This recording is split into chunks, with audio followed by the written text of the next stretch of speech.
Dans les Alpes suisses, entre le Valais et le canton de Vaud, se cache un massif brut, sauvage, sculpté par le temps, les Muvrangs.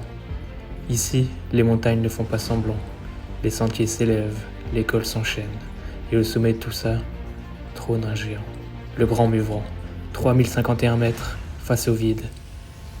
Dans cette vidéo, je t'emmène sur un trek mythique, le Tour des Muvrangs, 55 km, 4500 mètres de dénivelé positif. Un parcours exigeant, mais grandiose. Je l'ai fait en autonomie complète, avec un seul objectif, vivre la montagne dans sa forme la plus pure. Des crêtes, des refuges perdus, la solitude, le vent, la roche. Et là-haut, cette ascension. Le Grand Muvrand, vertical, minéral, inoubliable. Bienvenue dans mon aventure. Bon, je viens de passer mon premier alpage. Je suis vraiment dans un endroit, franchement c'est juste hors du temps. Genre, il y a des vaches à un alpage. On est dans une vallée toute petite, on est tout petit là-dedans. C'est assez fou. Le massif des Muvrangs s'étend entre le Valais et le canton de Vaud, formant une barrière rocheuse spectaculaire au cœur des Alpes suisses. Il abrite des sommets emblématiques, comme le Grand Muvrand, perché à 3051 mètres d'altitude, le Petit Muvrand ou encore la Dent de Morcle, tous offrant des panoramas vertigineux sur les Alpes bernoises, le Mont Blanc et le Léman. Ce massif est aussi marqué par une géologie imposante, falaises de calcaire, crêtes effilées, vallons suspendus. Les principaux cours d'eau comme l'Avançon ou la Lizerne y prennent leur source, façonnant des vallées profondes et verdoyantes. C'est un territoire sauvage, peu fréquenté, où l'on croise plus de bouquetins que de randonneurs, un paradis pour les amoureux de la nature brute et le silence alpin. À la moitié de l'ascension jusqu'au col, c'est dur, hein. Ça tape dans les jambes, le chemin il est rempli d'herbe, il est quand même très sauvage. Je vais pas dire c'est sympa, mais ça fait que du coup, à des moments il n'y a pas le chemin. Mais ça reste quand même cool. Après, le seul problème c'est qu'il fait très très chaud, j'ai hyper chaud et il y a énormément de temps qui viennent me piquer. Ils viennent tout le temps. Il y en a au moins une trentaine qui sont venus là pendant cette montée, mais bon. Ça reste très sympa, je vous montre la vue. On a déjà une vue pas mal alors qu'on est à peine à la moitié. Je vous montre déjà ça, regardez. Regardez-moi la vue de ouf. Nous on vient de tout là-bas en bas. Là du coup, il y a le Grand Muvrand, le petit dans les nuages juste ici. Et demain du coup, on est censé dormir tout là-haut.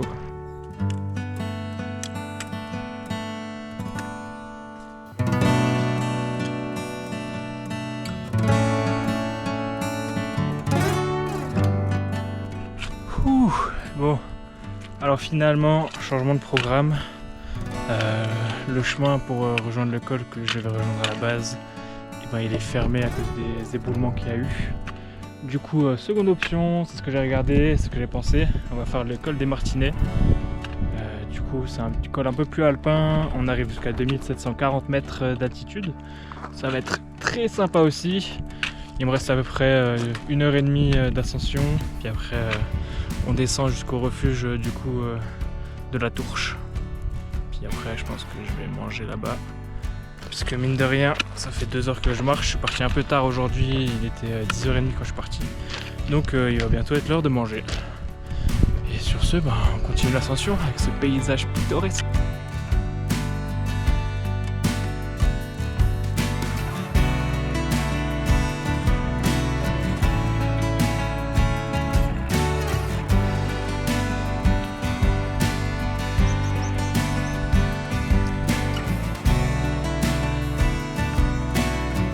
À ce moment-là, je ne savais pas vraiment dans quoi je m'engageais. Le col semblait anodin sur la carte, mais sur le terrain, c'était autre chose.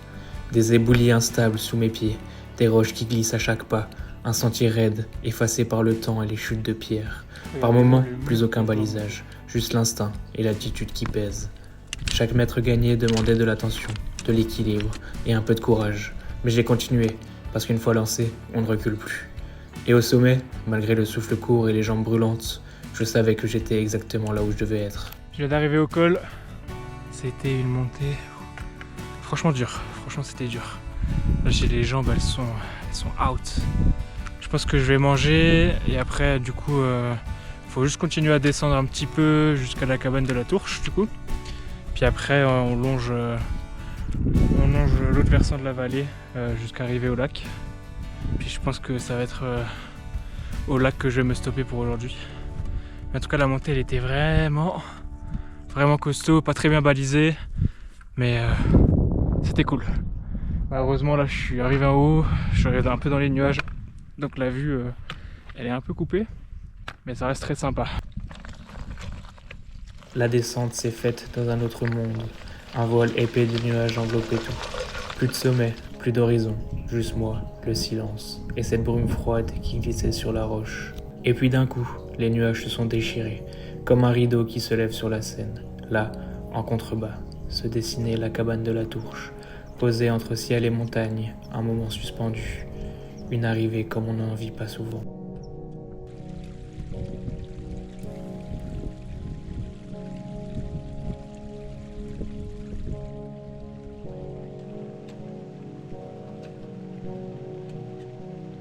Par la suite, l'ascension était rude. Les jambes lourdes, le souffle court, le soleil brûlant, les pentes raides. Chaque pas demandait de l'énergie, chaque virage semblait repousser l'arrivée. Et puis, il apparut, un aigle immense planant juste au-dessus de moi, silencieux, majestueux, comme s'il veillait, comme s'il m'accompagnait. Un instant irréel, une chance inouïe. Ce genre de moment qui te fait oublier la douleur et te rappelle pourquoi tu es là. J'ai continué, porté par cette folie douce, jusqu'au col des Démaigres, perché au milieu d'un chaos rocheux. Là-haut, une cabane solitaire, posée comme un abri hors du monde. Et en contrebas, des lacs silencieux, figés dans la lumière.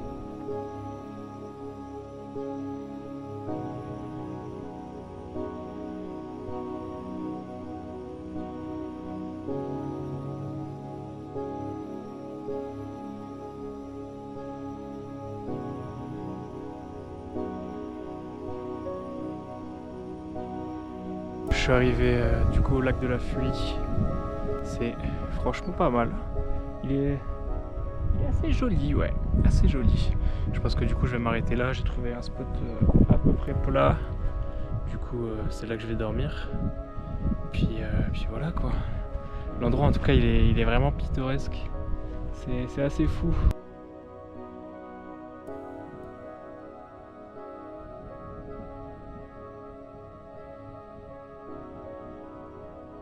Mon petit bivouac pour ce soir il est installé. Je suis déjà allé me rincer, petite douche, ça fait vraiment du bien dans le petit ruisseau qui est juste à côté. J'ai rempli toutes mes gourdes, je vais pouvoir me préparer à manger. Puis je pense que je vais juste chiller tranquille avec la petite vue sur le lac. Je vais attendre les étoiles ce soir. Je pense que je vais dormir avec la tente ouverte comme ça, je vais pas mettre la double paroi. Comme ça j'aurai une petite vue sur les étoiles ce soir parce qu'il n'est pas censé pleuvoir. Si vraiment, bah écoute, je la mettrai pendant la sauce quoi.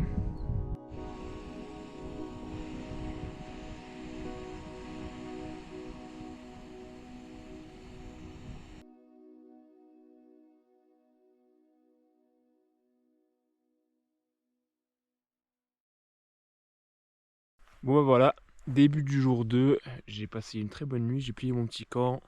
Il est actuellement 6h38, je vais commencer l'ascension tranquillement. On doit aller juste là en haut, là, quelque part ici. Puis je pense que je vais prendre mon petit déj là-haut, comme ça j'aurai un petit peu de soleil, je serai tranquille. Puis j'aurai déjà marché un petit bout, je préfère faire comme ça. Puis voilà quoi, on est parti, allez let's go.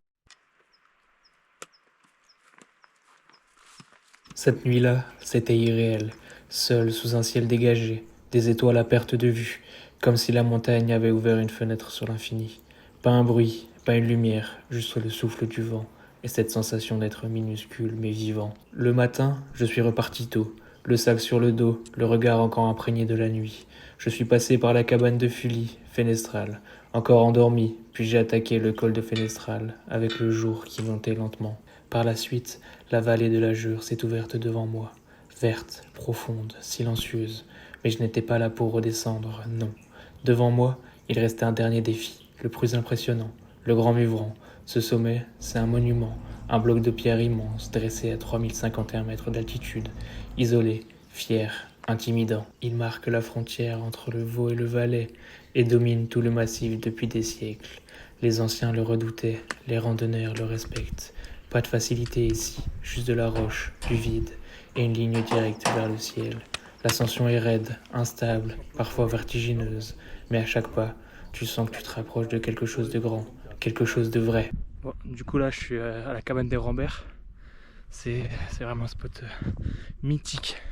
Franchement j'ai rarement vu un refuge comme ça. Il est vraiment top. Parce que le gardien il a été super gentil, il m'a laissé mon sac comme ça. Je fais l'ascension du Grand Muvran sans mon petit sac, ça va être plus simple. J'en ai pour une bonne heure et demie. Puis on verra ce que ça donne. Normalement il y a quelques passages avec un petit peu d'escalade, mais sans trop de difficultés. Et puis maintenant c'est nouveau, mais il a été balisé, du coup c'est bien balisé. On va voir ce que ça donne.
Je suis arrivé au sommet.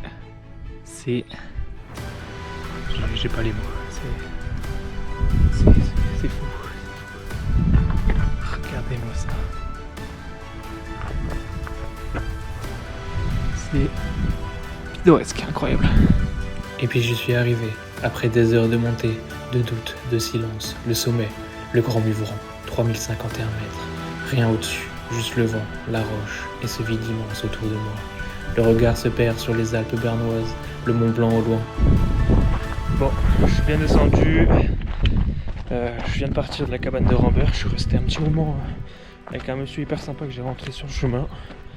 Vraiment très cool. Et puis là, du coup, je reprends, je descends jusqu'au lac de la Forclaz. Je vais voir si je bivouac par là-bas ou si je continue un petit peu plus bas. Parce que demain, même déjà ce soir, il prévoit de la pluie. C'est pour ça que du coup que j'ai pas dormi au sommet du Grand Muvran. Parce que si je me tape un orage ou de la pluie tout simplement là-bas en haut, et ben force à moi. Du coup voilà, je continue ma descente et puis on verra tranquillou quoi.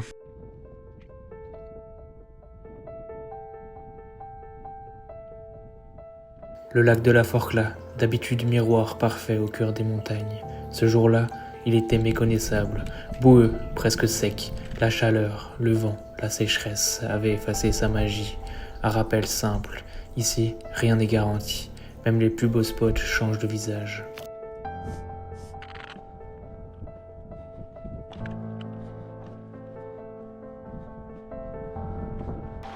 Voilà mon petit spot pour ce soir, tranquillement, assez sympa, avec une vue sympathique dans la vallée d'Herborance. Puis voilà quoi, puis voilà. Je vais aller me rincer là dans le petit ruisseau, juste à côté. Je vais manger, puis il va être l'heure de tranquillement aller se coucher. Je pense que ce soir je redors à la belle étoile. On verra s'il n'y a pas trop de nuages ou pas, sinon bon, en fonction je sortirai mettre la toile et puis voilà quoi. Allez, on se retrouve demain.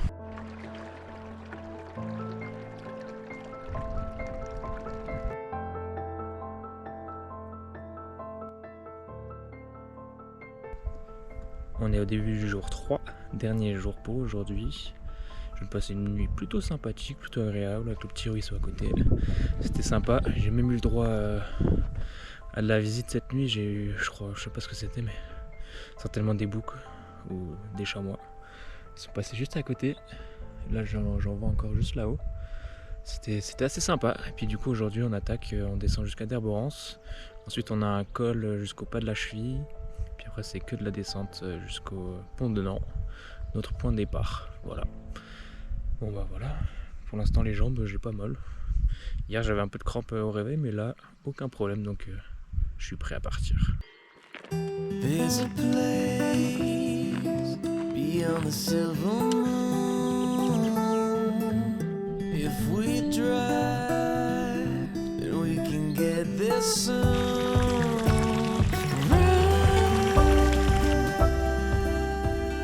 Le lac de Derborance, lui aussi avait changé. L'eau était basse, les rives boueuses, mais malgré tout il gardait son charme.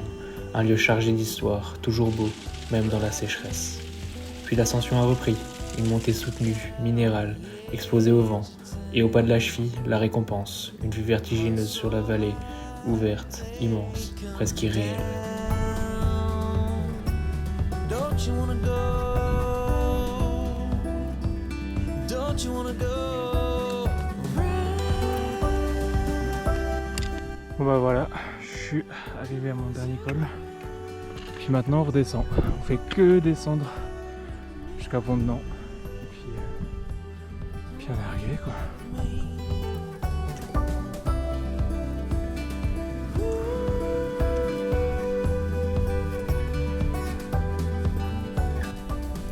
Ah voilà, je suis de retour au parking, le tour des Muvrans.